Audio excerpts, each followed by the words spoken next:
दोस्तों हम इग्नू BSCG के फर्स्ट ईयर की बुक BZYCT 133 पढ़ रहे थे। इसमें हमने इंटीग्रोमेंटल सिस्टम स्टार्ट किया था। इंटीग्रोमेंटल सिस्टम का हमने इंट्रोडक्शन कंप्लीट कर लिया था और इंट्रोडक्शन में हमने क्या पढ़ा था, मेनली इंटीग्रोमेंटल सिस्टम की 3 लेयर होती है, that is epidermis, dermis and basement membrane. जो एपिडर्मिस थी वो अपर लेयर थी, बेसमेंट मेम्ब्रेन हमारी मिडिल लेयर थी एंड डर्मिस हमारी सबसे लास्ट लेयर थी। इंट्रोडक्शन हमने पूरा कंप्लीट कर लिया था। आपकी जो बुक है इसमें एपिडर्मिस और डर्मिस को फर्दर एक्सप्लेन किया गया है, लेकिन बेसमेंट मेम्ब्रेन को नहीं किया गया है। तो मेनली हमारी इसमें 2 ही लेयर है, जो मेन लेयर 2 ही है वो एपिडर्मिस है एंड डर्मिस। चलिए एपिडर्मिस के बारे में हम पढ़ते हैं आगे। एपिडर्मिस के बारे में पढ़ रहे थे हम। तो एपिडर्मिस हमारे इंटीग्रोमेंटल सिस्टम की सबसे अपर लेयर है। तो एपिडर्मिस कैसी होती है, थिन होती है एंड मल्टी लेयर्ड होती है। ये बहुत पतली लेयर होती है और इसमें आपको और बहुत सारी लेयर मिल जाएगी, यानी ये मल्टी लेयर होती है। वर्टिब्रेट्स में क्या म्यूकस प्रोड्यूस करती है, हमारी स्किन के ऊपर, स्किन के सरफेस के ऊपर म्यूकस प्रोड्यूस करती है, जिसके कारण हमारी जो स्किन है वो सॉफ्ट रहती है और मॉइस्चर हमेशा रहता है उस पर। इसी म्यूकस के कारण और फ़ायदा क्या होता है, ये हमें बैक्टीरियल इन्फेक्शन से बचाती है। एपिडर्मिस का काम और क्या होता है, ये वाटर के फ्लो करती है इन अ लैमिनार वे। लैमिनार वे मतलब इन ए ऑर्डर मैनर, यानी एक लेयर से दूसरी लेयर, दूसरी लेयर से तीसरी लेयर में ऐसे वाटर का फ्लो होता है। एम्फीबियंस में भी, यानी जो ज़मीन पे और पानी में दोनों जगह रहते हैं, उन लिविंग्स में भी ये सेम काम करती है, दैट इज़ लैमिनार फ्लो करती है, बैक्टीरियल इन्फेक्शन से बचाती है। और जब वो पानी और लैंड पे रहने वाले एनिमल्स जब पानी में रहते हैं, उसके बाद जब ज़मीन पे आते हैं, तब वो उनकी स्किन को ड्राई होने से बचाती है।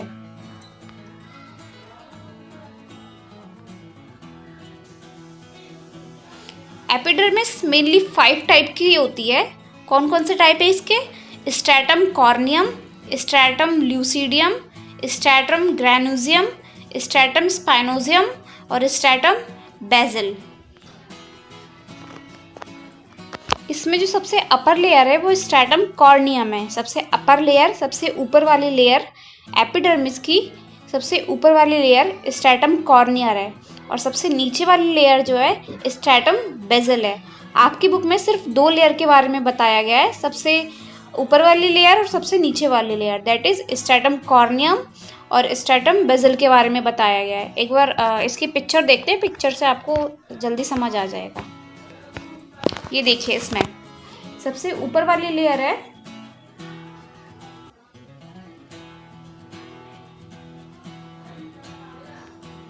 ये है सबसे ऊपर वाली लेयर स्ट्रैटम कॉर्नियम। उसके बाद जो सेकंड लेयर है स्ट्रैटम ल्यूसीडियम, थर्ड लेयर है स्ट्रैटम ग्रैनुलोसम, फोर्थ लेयर है आपकी स्ट्रैटम स्पाइनोसम और सबसे लास्ट लेयर है आपकी स्ट्रैटम बेसिल। और इसके बाद क्या आ जाता है, हमारा एपिडर्मिस आ जाता है। तो इसमें आपको सिर्फ इसके और इसके बारे में पढ़ना है। आपकी बुक में सिर्फ इसी 2 लेयर के बारे में दिया गया है, बाकी एक ये लेयर, एक ये लेयर, बाकी अदर लेयर के बारे में इसमें नहीं बताया गया है आपकी बुक में।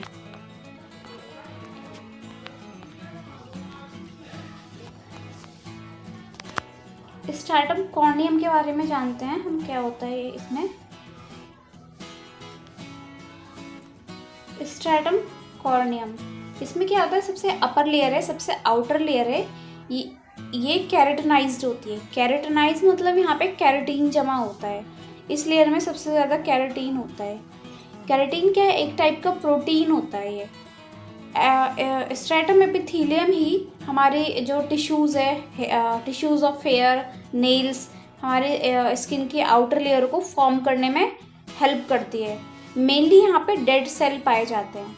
जो स्ट्रैटम बेसिल है, स्ट्रैटम बेसिल का है सबसे नीचे वाली लेयर है, ये डर्मिस से अटैच होती है, ये डर्मिस से अटैच होती है।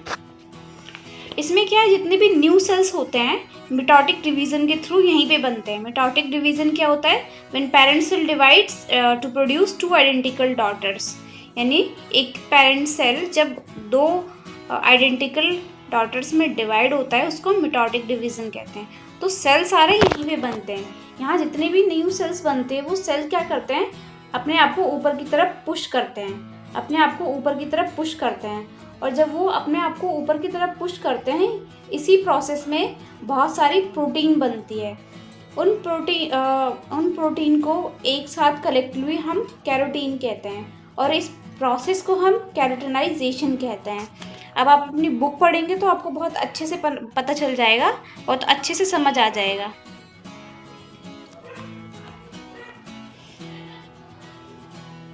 तो यहाँ जितना आप ऊपर की तरफ जाते जाएंगे, यानी स्ट्रैटम बेसल से स्पाइनोजियम, ग्रैनुलोसम, जितना ऊपर की तरफ जाते जाएंगे उतना आपको प्रोटीन यानी कैरोटीन मिलता जाएगा। यानी यहाँ से आप अगर ऊपर जा रहे हैं, जितना ऊपर जाएंगे उतना ज़्यादा आपको कैरोटीन मिलेगा।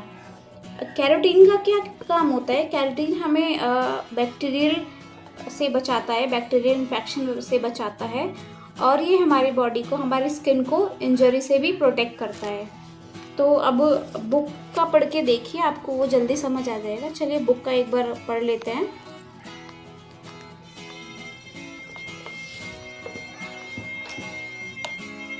ये देखिए, In terrestrial vertebrates, the epidermis covering the body often, ये लाइन पढ़ रही हूँ मैं, just a second।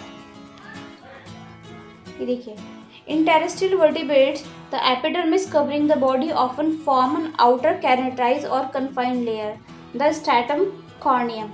यानी जब से आउटर लेयर होती है वो स्ट्रैटम कॉर्नियम होती है, जहाँ पे बहुत सारे कैरेटीन होता है। वो लेयर कैसी होती है? कैरेटिनाइज्ड लेयर होती है।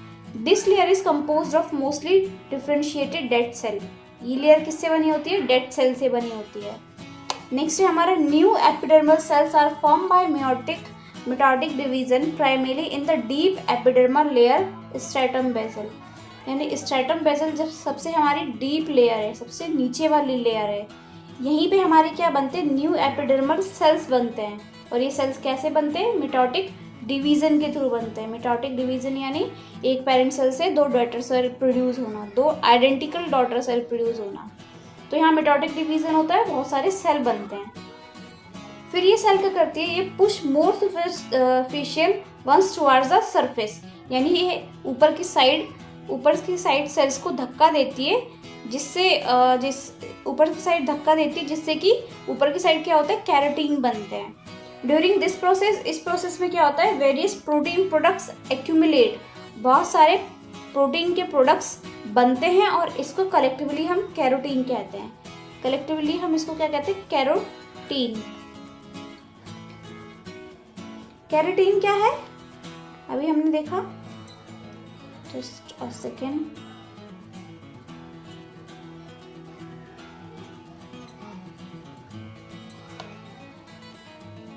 कैरोटीन क्या है? एक वाटर सॉल्यूबल प्रोटीन है। ये वाटर इनसॉल्यूबल प्रोटीन है, यानी पानी में ये प्रोटीन नहीं घुलता है। और जिस प्रोसेस में ये कैरोटीन बन रहा है, इस प्रोसेस को हम कैरोटिनाइजेशन कहते हैं। कैरोटीन का काम क्या होता है? स्किन को मेंटेन करती है बैक्टीरियल इन्फेक्शन से, और ये इंजरी से भी हमारे स्किन को बचाती है। आई होप इतना आपको समझ आ गया होगा। अगर आपको इसमें कोई डाउट है तो आप मुझसे पूछ सकते हैं कि कमेंट बॉक्स में comment. Keratinization and formation of stratum corneum. Keratinization and formation of stratum corneum also occur when friction or direct mechanical abrasion insert the epithelial। इसका मतलब क्या है? जब एपिथेलियल पे कोई भी डैमेज होता है, स्किन पे कोई भी डैमेज होता है, उस जगह पे क्या कैरेटिनाइजेशन एंड स्ट्रैटम कॉर्नियम अपने आप ही डेवलप हो जाता है। यानी किसी फ्रिक्शन के कारण या कोई मैकेनिकल एब्रेशन के कारण वहाँ पे इंजरी आती है, डैमेज होता है, वो लेयर डैमेज होती है, सेल्स डैमेज होते हैं, तो वहाँ पे कैरेटीन यानी कैरेटिनाइजेशन एंड सबसे ऊपर वाली जो लेयर होती है यानी स्ट्रैटम कॉर्नियम अपने आप ही फॉर्म हो जाता है।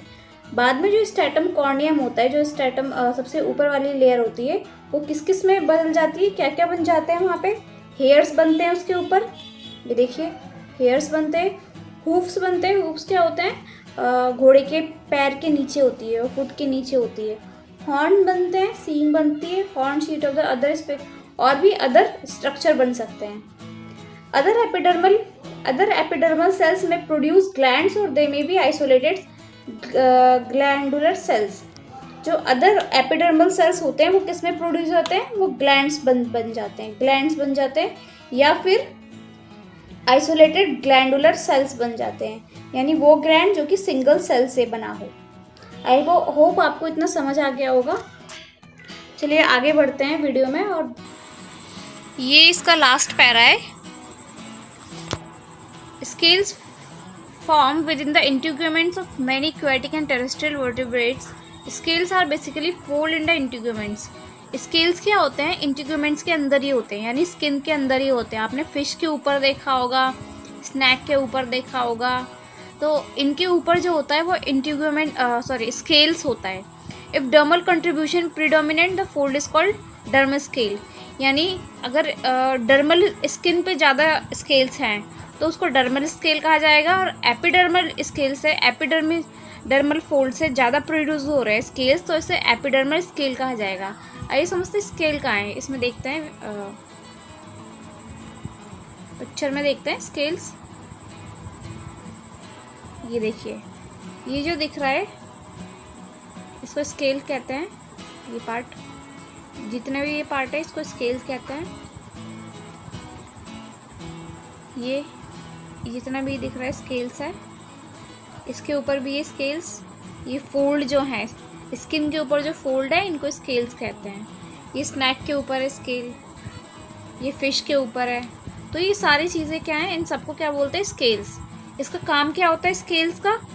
Scales mainly protection and locomotion में यूज़ होता है। अगर फ़िश की बात करें तो फिश को स्केल्स फिश में प्रोटेक्ट करते हैं, यानी फिश में क्या काम है स्केल्स का, प्रोटेक्शन का काम है, प्रीडेटर से बचाने का काम है इसका, पैरासाइट से बचाने का काम है, और ये वाटर में फ्रिक्शन को भी कम करता है, यानी फ्रिक्शन रोकता है जिससे कि मछली या फिश बहुत जल्दी मूव कर पाती है। अगर वाटर में फ्रिक्शन ज़्यादा हो जाएगा तो मछली को मूव करने में प्रॉब्लम होगी। एनिमल्स में मेनली जो एनिमल्स में ये स्केल्स होती है कोल्ड ब्लडेड एनिमल्स में होती है। इसका काम क्या होता है, ये हीट को एब्जॉर्ब करती है बहुत जल्दी, और ये कलर चेंज करने में भी हेल्प करती है, एनिमल्स के कलर चेंज करने में हेल्प करती है। एपिडर्मल का हमारा टॉपिक कंप्लीट हो गया है। नेक्स्ट हमारा टॉपिक है डर्मिस, जो कि हम नेक्स्ट वीडियो में पढ़ेंगे। आई होप आपको जितना मैंने आज बताया उतना समझ आया होगा। अगर नहीं आया है तो कमेंट बॉक्स में कमेंट करके ज़रूर बताएं, और वीडियो को लाइक एंड सब्सक्राइब ज़रूर करें।